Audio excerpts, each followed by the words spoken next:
cycle. I read about that in the Wall Street Journal every day, telling me not to be so long. The road, absolutely the complete loss of everything. Beyond that, every day, every year.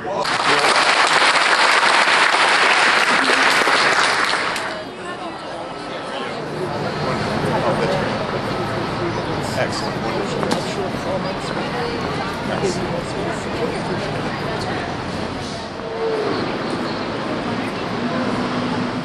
First of all, how realistic are the MDGs for 2015? Do you expect anything more than promises?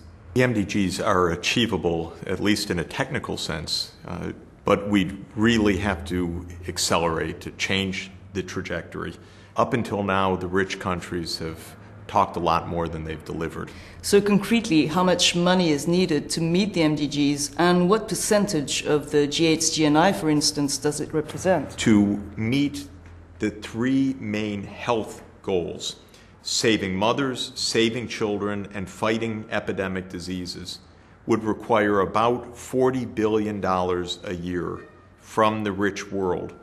But we are a $40 trillion annual income of those countries. So that amounts to 0.1% of our income that, if properly directed, 40 billion, to build clinics, hire community health workers, get bed nets out, use antiretroviral medicines and so forth, could enable comprehensive, basic primary health care. How does MDG expenditure compare with military expenditure or anti-terrorism measures, for instance, from the US or Europe?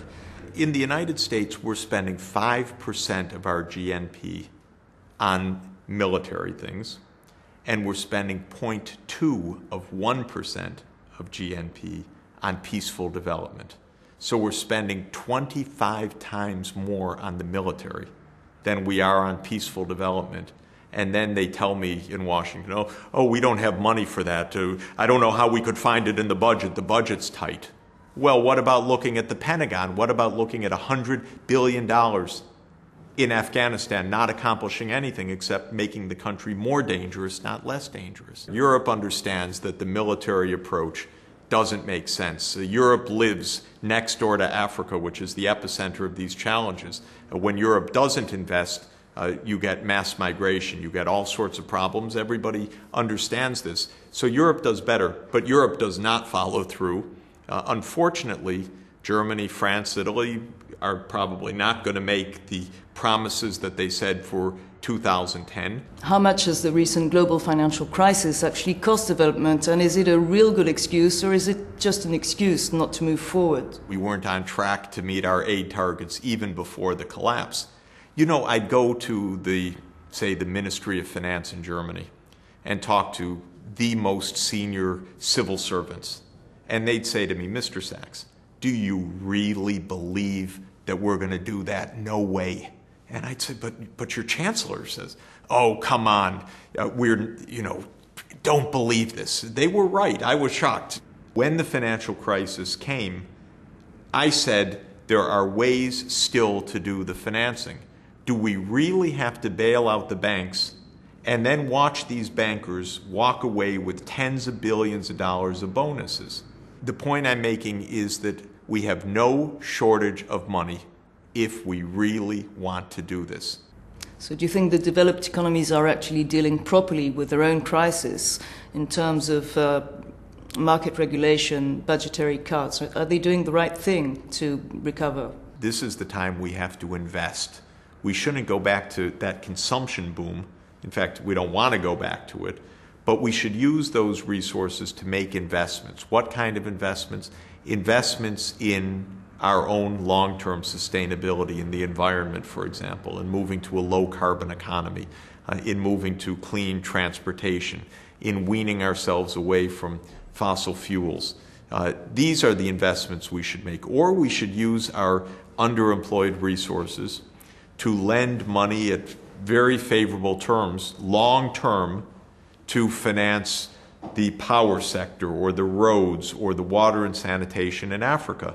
In other words, our factories could actually help build African infrastructure if we provided the long-term financing to do it, And we'd help get recovery in our country and development in Africa. So actually, what do rich countries have to gain from reaching the MDG goals, and adversely, what do they have to lose from it? The most we have to gain is our heart, because to turn away from the world's poorest people and leave them to die will be devastating for our souls. It will also be dangerous because it will not be forgotten. It also is dangerous, is the point I've been making, leaving people to pandemic disease. That's obviously dangerous. Leaving people to collapse of their societies like Somalia or Yemen or Afghanistan. This is absurd. We end up there in war, which can solve nothing, which is 100 times more expensive perhaps than having addressed the underlying needs in the first place. And finally, if we're smart, it's markets. I mean, it's business. It's the future of prosperity.